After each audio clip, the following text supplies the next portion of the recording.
I met Gary Vaynerchuk back in 2011, back after Thank You Economy came out, and I saw him speak. Awesome. I've been following that kind of ethos for a long time, because it's been a long time in the making as far as just getting in front of the camera and talking. Then really putting a focus on kind of really doing some content was where I'd do a couple posts a week, was probably, I'd say, early to mid 2016. Started getting a couple clients from Facebook on it, and then moved over to Instagram and was posting occasionally on Instagram, and then really started putting a big push on Instagram right around the middle of 2017. Mm-hmm. And then in October 2017 was when we hired someone in-house to start doing it more professionally. Awesome. And bought the camera and the audio equipment, and then it was probably even 4 or 5 months of doing that, like at a high content at a high quality level, before we started getting into our cadence and really getting the following and then growing it up. Hey guys, welcome to CPA Primetime. Today we have none other than Tyler McBroom. He's one of the guests that you asked for in the Instagram stories. I asked who should be on this show. His name came up with another name as well, but we got him on the show for you, and I'm excited to learn more about how has built his brand. He's the CEO of Measured Results CPAs. I hope I said that name right, Tyler. Yep. But without further ado, we're going to get into it right now. Tyler, getting to where you are today, right? Go ahead. Your origin story, start out from the beginning. Why accountant, becoming a CPA. You're now CEO of Measured Results. How did this all happen? How did it go down? Sure. Well, first off, I just want to say thank you to whoever suggested my name as getting on the show. I really appreciate that. That's quite an honor. Kind of my origin story, if you will, stemmed. So my partner is actually my father. So he started his first firm when I was 3 months old. And so you could say I grew up in the industry. But I went as far away as I could when I first was kind of going into school, figuring out what I wanted to do. I didn't think putting numbers in a box sounded exciting at all. Mm-hmm. And my undergrad degree was actually in creative writing. I graduated with a degree in English, not accounting. Unfortunately, the year that I graduated was right when the economy took a dive. And when I was going through school and the economy was amazing, they said it doesn't matter what degree you have, as long as you have a degree, you get a job. Well, that works pretty well in a great economy, not so good in a terrible economy. Right. I went back to business school, got a couple jobs in kind of marketing and then financial services, before I finally realized that. And I had done a little bit of work for my dad on the side, kind of in my early years. And so before I finally realized that work is work, that even if you're working for a digital marketing company, which is quote unquote, I realized that there was a great opportunity in public accounting, hiring in that. And so went into that, didn't go work for my dad right away, got, a couple of years of experience working for other firms just to get kind of some perspective. And then once I got my CPA, then went in and kind of went into Measure Results, and then kind of have started the process of transitioning, taking that over, and then officially as of the beginning of this year now, kind of the number one. And then my dad is still very active as he's ever been in the business, but now kind of moving towards me running and growing the show. So. Yeah, no, thank you. There's a couple things I want to touch on in there, but before we get to the rest of it, because I think this kind of starts everything, right? It does start with you coming into the business, your dad being there in the industry. What I'm interested in, that I think the audience is interested in as well, and it'll spur further discussion. But I guess, how do you see the transition of generations working together in a cohesive, you know, I imagine going in there and working with your dad, he's bringing things that he knows that are, you know, very tried and true, that are just going to be a part. They're just going to be a part of the accounting industry until the end of time, along with maybe some of your ideas or some of your colleagues and associates that are around, you know, your generation, right?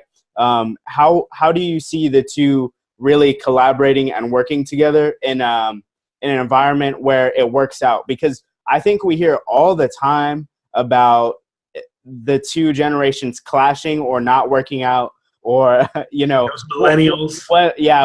One is gonna win, one is gonna lose, right? I say that as a millennial, by the way, an elder millennial, by the way. So, right. So I hear too much of the one's gonna win, one's gonna lose conversation, when I really think, you know, the working togetherness of it, that's what's gonna win. So if you could speak a little bit to that.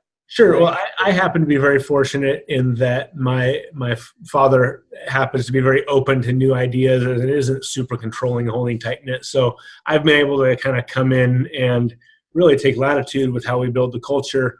And where I see the transition happening is, you know, a lot of these guys that are the no-haired or the gray-haired have a ton of technical knowledge trapped up in their brains. And where the younger generation coming in is they are culture focused, and they're, you know, I used to love the term work-life balance. I'm learning to not like it as much, because it's more about working hard when you need to so that you can take time off when you need to. So it's kind of a false term, but just I agree.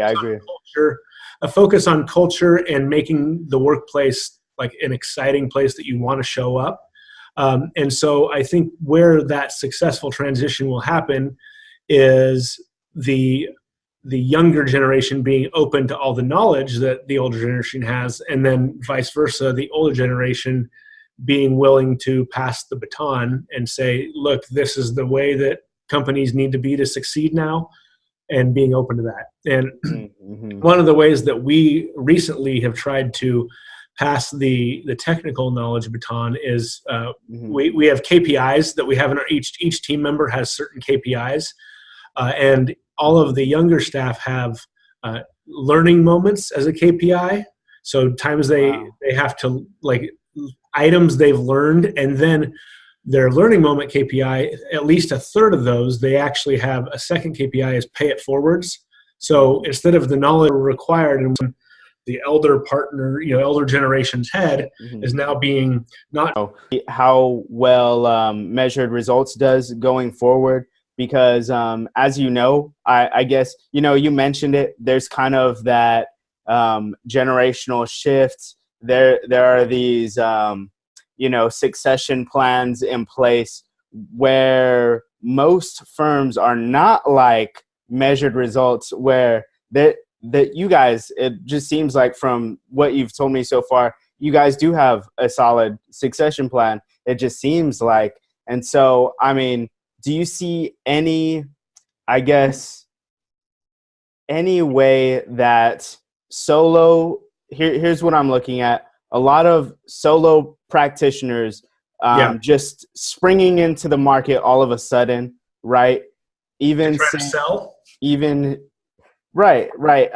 But just even coming in and saying things like dinosaur firms are just gonna go away, right? And it's impossible for a firm that has been here for 10 years, 15 years, 20 years, 20 plus years to kind of get with the program, right? And I guess they're specifically referring to the people that say these things. They're referring to being able to work in your pajamas from a laptop, or having mobile clients across the country, right? I personally think that, you know, both are possible. For me, it's almost the same thing. I'm going to have my marketing team in a two-story building. I can visualize it with a studio, certain things that I'm thinking about, right? But there's going to be team members that show up to the office every single day, including me. But there's going to be very important team members that never show up to the office at all in the year. So, no, I guess what I really want to ask you here is, what do you see kind of, I feel like they're making a mistake, kind of just assuming or looking at the older firms and saying, you know what, that firm is old, they're just a dinosaur, right? Yeah. Is it possible kind of to get with the program as Blend the two? Right, right. You mean for the older firms to make a transition? Just like one of the older firms just that you can think of that maybe. I think what it comes down to is those old crusty partners swallowing their pride and realizing the world has changed a little bit. There's a lot of value to what they bring to the table, and it's a similar answer to the question before of they just got to realize that each side has value, and there's all the systems and procedures and documentation that probably have been in place that you can take and put in a modern firm. But now for me personally, working at home in my pajamas, that doesn't appeal to me at all. I still, so where I think the biggest challenge is going to be is as there's a remote workforce, and not just necessarily, a firm of 25 people all working at home in their pajamas, but multi-offices. So like we have 2 offices onshore, and then we've got a team offshore of 5 team members in the Philippines. Right, so right. We're figuring out how to manage the culture across 3 different offices. Mm-hmm. And that's its own different. To me, that's the challenge of the modern firm, because we have clients now in 18 states as a result of all the Instagram marketing that we've done. Mm-hmm. And so as we continue to grow, they might, our team might not all be local. And so one of the things that I'm wrestling with over the next 3 to 5 years is how do you build and maintain a consistent culture? Because I personally feel we have a really fun culture. We have quarterly themes where we center it around something that we need to improve or focus on, but also make it fun. And then we do, team celebrations as a result of those.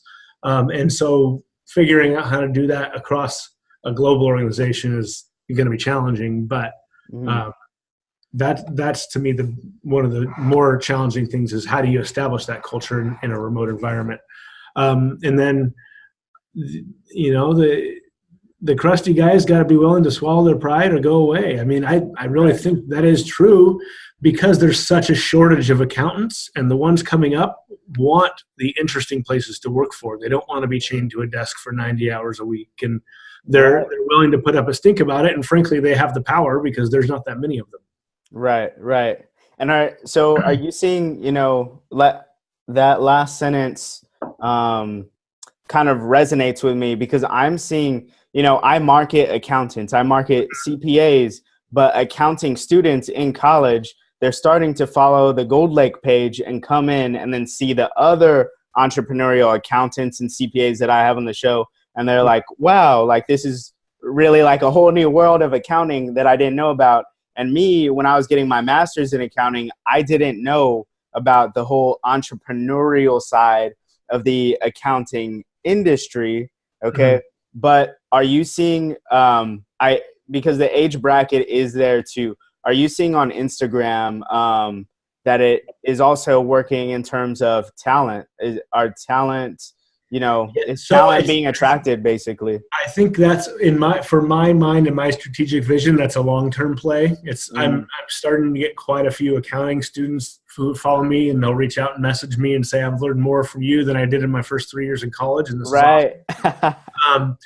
So it hasn't played out in terms of actual team members that I've found through Instagram yet, but starting to get that reaching out. And that's kind of my 5-year vision, is that as these people who are following me into the workforce, kind of have that big 4 or bust mentality, and then they get to the big 4 and realize that it's absolutely miserable, or that you go super deep on learning one form in the tax code, then they'll maybe reach back out to me and say, and then the other element of that is trying to put it out there that, kind of educating these college students that are following me on what is important in this industry, to kind of be a thought leader on that and really change what the industry should look like as I continue to grow my page. And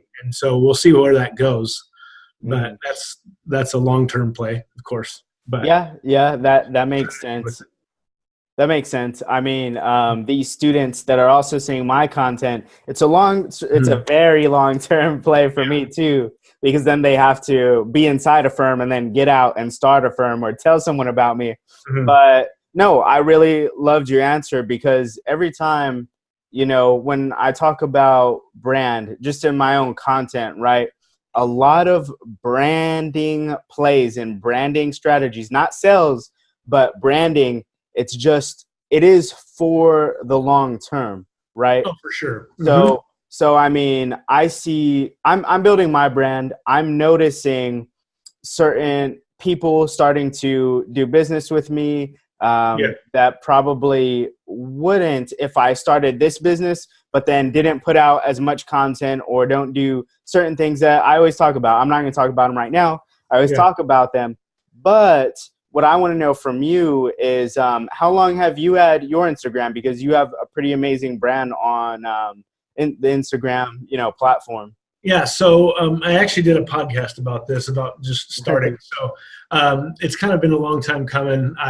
So as far as specifically my accounting page where I'm talking about taxes, I think I did my first tax video in like the middle of 2015 or late 2015. Right. Before that, in grad school, and I posted a couple flashbacks on it on my account. If you go back through some of my content, I had started a little country music and beer review page, awesome. on a YouTube channel called Honky Talk Tyler.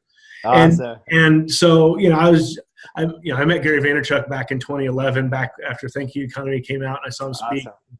I've been following that kind of ethos for a long time.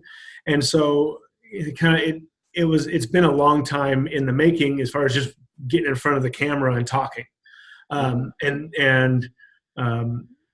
It's fun. And then, so then really putting a focus on kind of really doing some content was where I'd do a couple posts a week, was probably, I'd say, early to mid 2016. Started getting a couple clients from Facebook on it, and then moved over to Instagram and was posting occasionally on Instagram. And then really started putting a big push on Instagram right around the middle of 2017. And then in October 2017 was when we hired someone in-house to start doing it more professionally. Awesome. And bought the camera and the audio equipment, and then it was probably even 4 or 5 months of doing that, like at a high content at a high quality level, before we started getting into our cadence and really getting the following and then growing it up. Right. No, thanks for sharing that with me. Like on a previous episode we had just released, we had Jody Paydar on, and she has 600,000 followers on LinkedIn, which is, so it gets wild when she posts something, like her comments, things like that. Yeah. But I mean, she said she's been doing things like that, like just marketing differently since like 2007, like 2008. Yeah. And she said, you know what, people looked at her when she was starting that were bigger businesses than her, that were also kind of the thought leaders in the space. They looked at her and they kind of they didn't give her the opportunity because she wasn't there in terms of business, right? She was just getting a lot of that organic reach. She was one of the first ones there, right?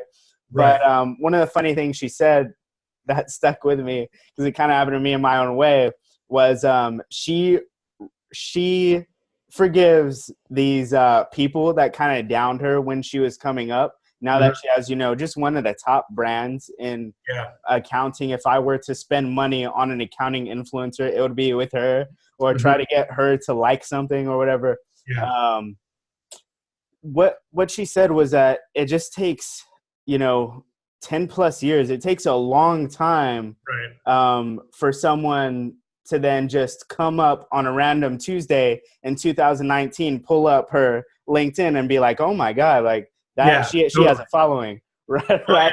So, and to get, I mean, I guess some longer term perspective, I created the Measure Results Facebook page in like early 2008. So I see.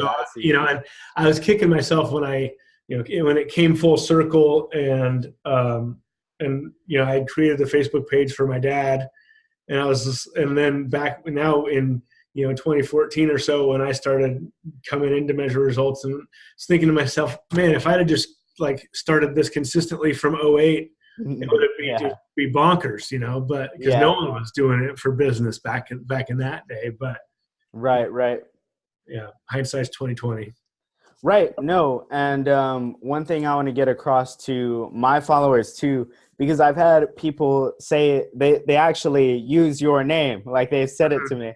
They said like, I want as many followers as Tyler McBroom. And like, I didn't know how many followers you had or something, but I just said it like on a random video. I was like, you don't need as many followers as Tyler McBroom, right? Like I'll put the video up here if I can find it. But like the truth is, when it comes to Instagram and what's happening now with organic reach and what's the opportunity that is there with Instagram ads, both on the front facing feed and Instagram ads and the stories. I mean, the same thing is going to happen. People are going to wish they spent money on Instagram ads, because they can get, someone with like 5 followers, literally 0 followers, can post a video, I think put like less than $100 behind it. And I mean, get better traction than even Tyler McBroom on his organic day. Like, so and here's the thing about that too, that I'll say is, so when I was 2 years, that's picked it. Most people frankly suck on it, and who's like phenomenal when 5 takes, and you pick up your recording and you're talking really and saying, being consistent. It's a skill that takes time, trying to get too many followers too fast. No, thank you for saying that. And that kind of resonates with our other heavy hitter I keep referring to, Jody Paydar. She said that, getting,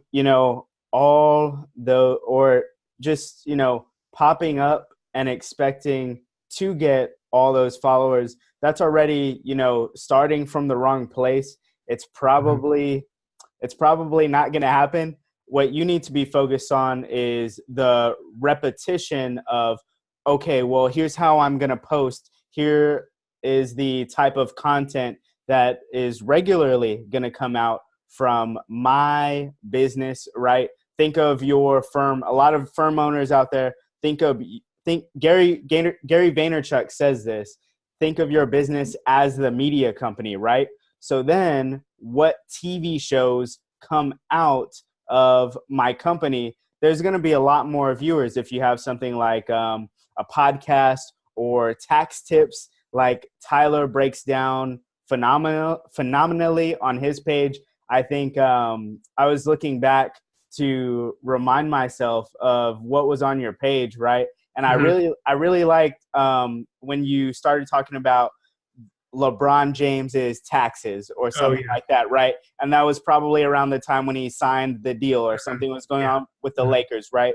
So then there's also, are you saying things that are actually relevant to things in culture at the time, right? And I mean, I started this business kind of thinking that I was going to help change what the public, I thought I was going to change the public perception of accounting, of accountants and the way they looked at them. But it's much more of, I'm getting accountants to realize that they can take advantage and they need to be impacting that public perception, right? Because they're going to they're just going to hear so-and-so CPA can help my business out. Okay, great. but then they're going to look at Tyler's page. And if they find out Tyler's firm can help them out, I mean, they're going to look at Tyler's brand and like, if you don't have a brand, then you're in trouble. That's off of the first impression basis, of course. But no, I don't mean to hog the mic here. So let's get back into the interview. But what do you think going forward is kind of a huge, because I do see you kind of staying on top of those videos. And I think you mentioned you have a podcast. Do you still have that podcast out, and kind of what media plays, I guess, do you have coming up for Measured Results in 2019? And I'm partly asking because I kind of have like a little group of accountants who really understand media. We're going to be collaborating, doing a lot of cool things, but no, I'd like to hear from you. Yeah. So, I mean, right now for me, it's the Instagram era, like right now. So that's where the biggest focus is until the reach stops, and they change it. But right now it's been awesome for us.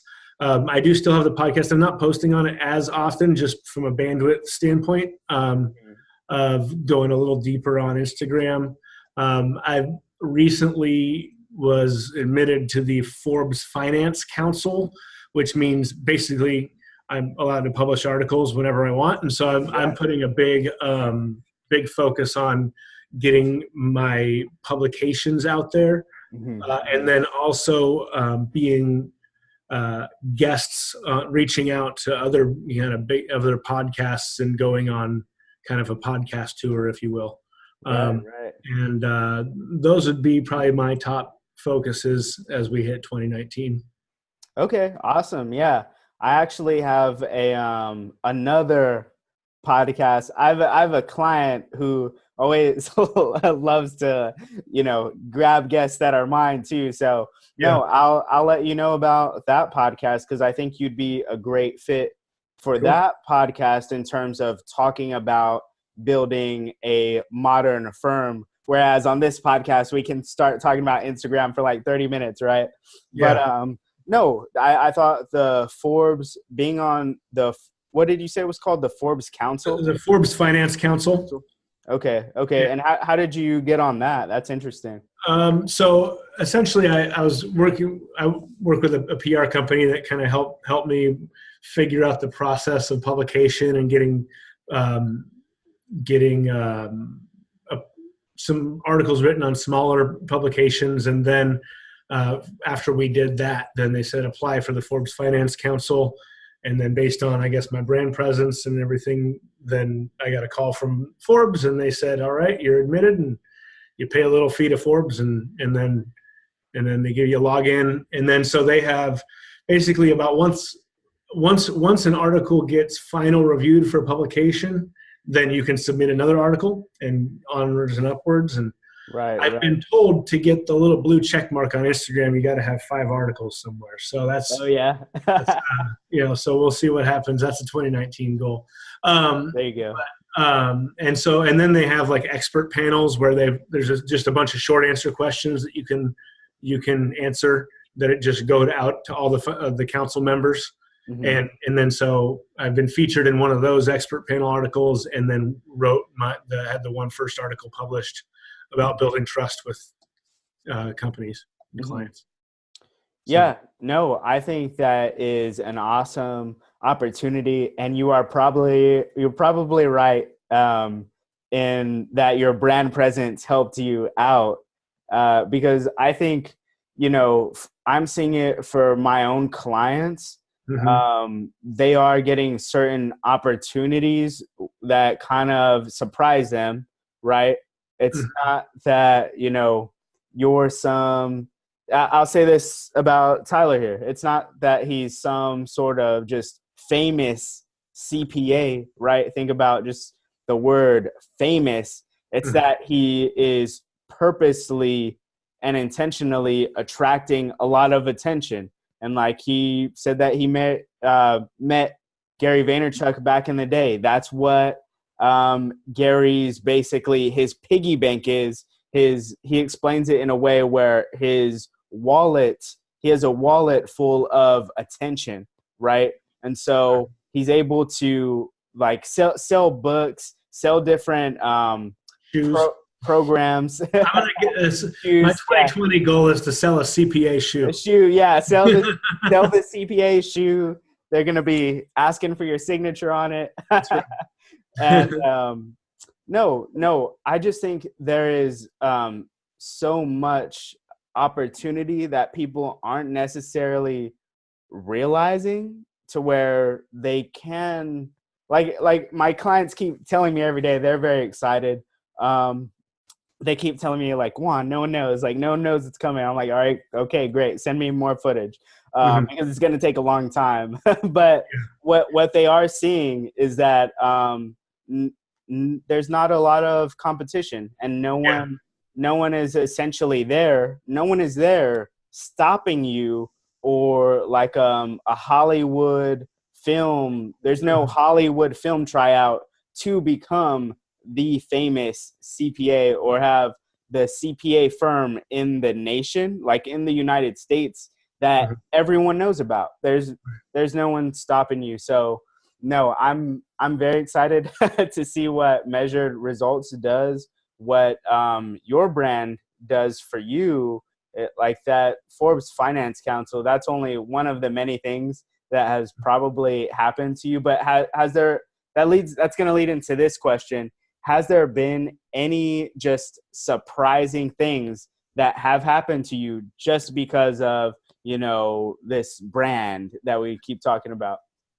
Yeah, so I would say actually probably the most surprising thing, and it's not like some big person reaching out or anything, but it's I've had multiple people reach out, and a lot of people say, I love your tax tips and your content's great. I haven't learned this from a CPA before, which that's awesome and kind of, but sort of expected.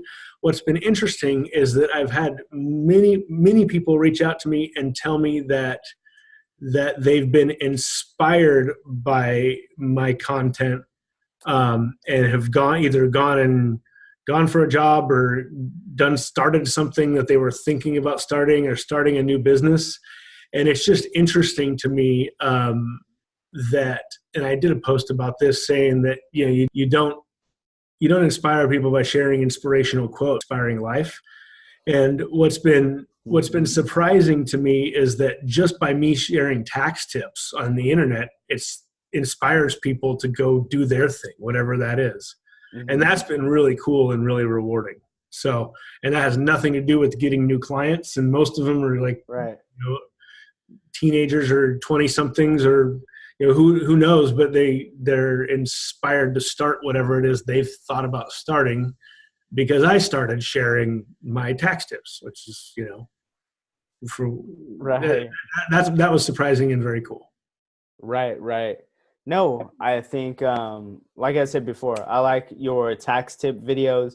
And one thing that stands out that I hear kind of just in the space, in the accounting ecosystem, is that, and they, different accountants that come to my DMs, they say the same thing about, there's this other accountant that I've talked to before. His name is JJ the CPA. And they tell me, I don't see what's so different about JJ the CPA, or I don't see what's so different about Tyler McBroom. He's just telling the tax tip that we all know. And I'm like, no, like he's breaking it down for the public. Okay. That's what he's doing. So he can say the same tax tip all year long, like in 100 different ways, and with the camera and like 100 different settings. Right.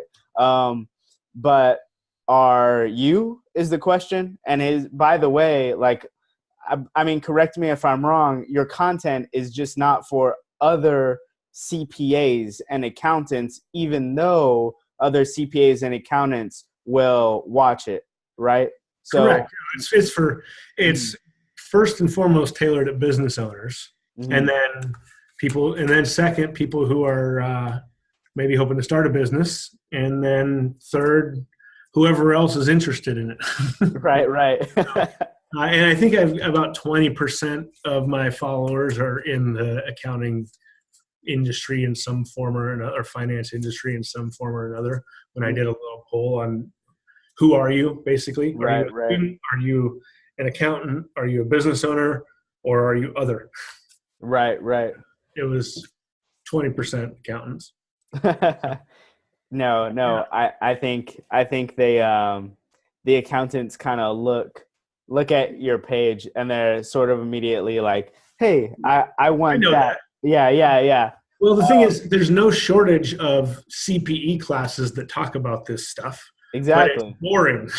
Exactly. 100%. I'm getting 100%. paid to make it not boring. Exactly. No. I mean, look, Or to speak, I love it. we're paid to speak English to our clients, and Yeah. not enough people do that in our industry.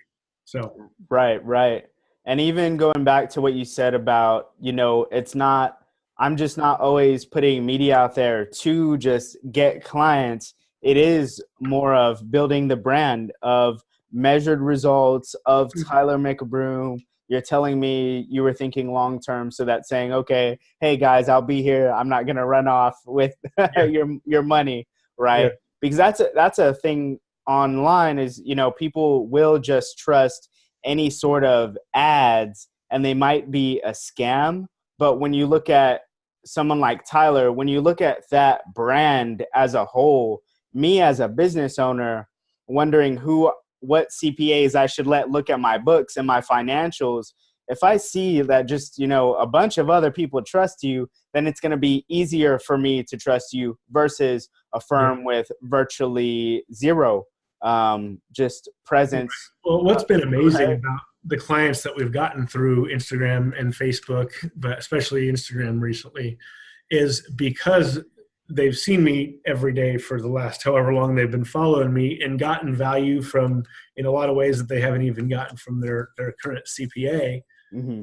It's like an instant trust when we're on the phone. And Right. and the Yeah. Oh funny my. thing is almost like not everyone's like this, but Of a course. small enough percentage of them are. It's almost like this. Like they're almost nervous talking to me. It was like the first time that happened, it was like the weirdest sensation. Like they were, oh my gosh, like hey, it's you. Like that's weird, Like, but Yeah. Yeah. but that's building that trust is essential, especially in our business. Yeah, yeah, no, building that trust and kind of like knocking away that obscurity of, who you are and what you do. Like you said, like I laugh because it's happened to me too. Now they haven't got that nervous talking to me, but they have, come to my line. This is the first time I'm directly speaking with them, right? And I'm expecting them to ask more questions about what they're actually about to sign up for. And they're Mm-hmm. like, no, I watched the whole hour of Mm-hmm. your thing. Like, I know the game plan. Yes, Yeah, I want it. Like, let's go. Right. yeah. So, I mean, as I would say, I try to put out as much content as I can, and like even more will be coming out. But that just goes back to the same thing of, hey, well, we're just putting out like he said before, there's unlimited CPE credit courses and like all types of resources online where you can learn the exact same tax tips, but he is not only entertaining, he's also breaking it down for business owners. Not only that, he's breaking it down right on Instagram with little meme videos, the way people actually consume stuff on Instagram. And it kind of some CPAs that are only on LinkedIn or something like that and not on Instagram, they'll try to put me in a position of, well, my client deals with M&A type transactions. One, they make millions and millions, $10+ million, right? Mm-hmm. They really talk up their clients to be luxury brand clients, right? They're still But on Instagram. yeah, luxury brands and consumers and the people around them, especially, they spend so much time on Instagram. So could you speak a little to the LinkedIn accountants there? Should they go to Instagram, or should they just let you, right? Well, so we were just tracking this going through our last few months and appointments and what has turned to clients from it. And, there's about 20% of when they book an appointment and then they're not a qualified client. But the vast majority of the people that are reaching out to me and then we book an appointment are qualified and good, like really good clients. They're business owners that make six figures and up of income and need help with their accounting and tax planning, and they're, robust jobs. It's not just your little one-off 10, and no offense to one-off 1040 people, but for us, that's not our bread and butter client. We're looking for business owners that we can help tax plan with. Right. But that's what we're getting.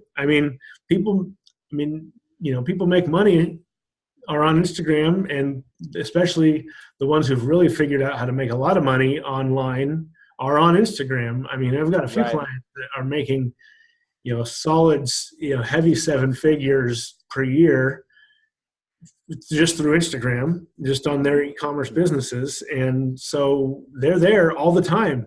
Yeah. The challenge with it actually has been, once you get a client on Instagram, they want to communicate with you through Instagram. And so it's been like a real challenge of figuring that out, because once they become a client and we get them into the firm, a lot of times we'll have their kind of account manager be not me, because just I can't handle every single client in the firm, but then they'll because they like to communicate where they kind of found you initially. So but there's people making money that are on Instagram a lot, and so they've been good clients, not just little onesie twosie guys. So awesome. Yeah. And by the way, podcast listeners, I don't know if you know this, but I met my multi-millionaire. He's one of the wealthiest guys in the US. And of course, he's kind of, hip to the youngsters and what's going on with them. But I met him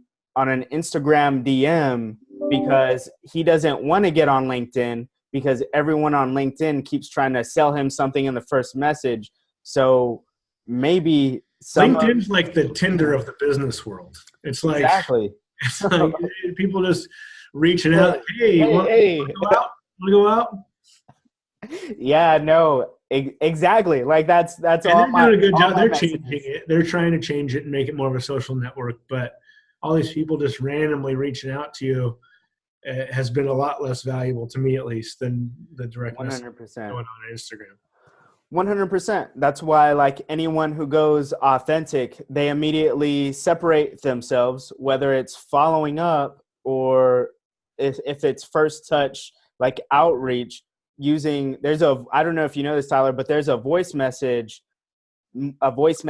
app in the LinkedIn where you can drop profile, right? Like I use that. My clients use that just to separate ourselves. A little extra personal touch. Yeah, exactly. And I think, no, I don't think you should go and do this too, but they've now allowed that exact same thing in Instagram messages. So you could actually, use your voice to follow up on someone, hey, or, introduce yourself. I always, most of the time when people ask me a tax question, I'll reply in a video form. Right. Perfect. One, it's faster. And number two, they love it. They're like, wow, you're actually replying to these. That's awesome. Look, so I think Tyler is doing the right thing, the right things on Instagram, the right things to build a brand, the right types of content too. Like if you go on his page right now, I'll link it below, but if you go on his page, you'll see little meme videos that I was talking about. You'll see quotes that he has said, and then under that, there's a well-written caption of, hey, here's these 1, 2, 3 things I was talking about, right? And then there will be like some video of him riding a bike and talking about the traveling bike employee deduction or something like that, right? I think it was that you were talking about. But no, if you guys go and give him a follow, I think that will bring a lot of, what should I do? What type of content is working? I think that's going to put a lot of that in your mind. But how I would tell you to take the next step, listeners, I mean, actually reach out to him and see what Tyler is up to. Collaborate with him, just like I'm collaborating with him right here on my show. Like, we're bringing you value, right? You know, if you're listening and you're not, like, you can't be a client of Tyler's, then collaborate with him. I think it's one of the best business things to do in the United States. Like I was talking about earlier, no one really realizes the opportunity of what's possible, but we're basically making our own, you know, accounting chamber of commerce, right? And there's another podcast that I'm going to kick Tyler to now that he is probably going to be on and things like that. So Tyler, I want to know from you, if they do reach out to you and they are an accountant, because accountants, that's, you know, those are the viewers of this show. Yeah. How can they collaborate with you, or how can they sort of team up, right? They'll just shoot me a DM. I'm in the DMs all day long, and I can help however I can. So, yeah. Great. So. And I only have one more question for you before you go here. Yeah. And that is back to our question earlier about the younger generation and the older generation working together, right, to make businesses stronger. What have you personally learned, and what has been I know you've learned more than one thing from the older generation, right? What do you say has been the most impactful at in growing measured results, would you say? Well, frankly, I mean, I would say that the most impactful thing has been that my dad is kind of a tax mad scientist when it comes to like all the strategies, and a lot of the content that I share as a result of growing up in his house and then, you know, working with him. And so being a sponge on learning as much of that as possible. I did a podcast episode a few months ago saying that if you grow up with your parents in an industry, it's like an extra 10 years of work experience before you even start. And so the firm that I worked with before I came to Measured Results was actually another younger guy who was in his mid-30s, had just started the firm. So I haven't worked with a ton of like the old guard generation, but in my experience, it's definitely been the years and years of tax knowledge that you can only get through just being in returns and plugging and chugging and figuring out what works and what doesn't. And then just taking that and leveraging that out to telling it in a unique, dynamic, engaging way and kind of productizing it, and then taking that and leveraging it into business growth. So that's what I would say would be my number one. Solid, tried and true accounting. There you go. So, no, thank you for being on the show, Tyler. Thanks for having me. Yeah, if you guys, you know, you should follow him. He's linked down below. And no, thank you very much for coming on the show. You got it. Thank you.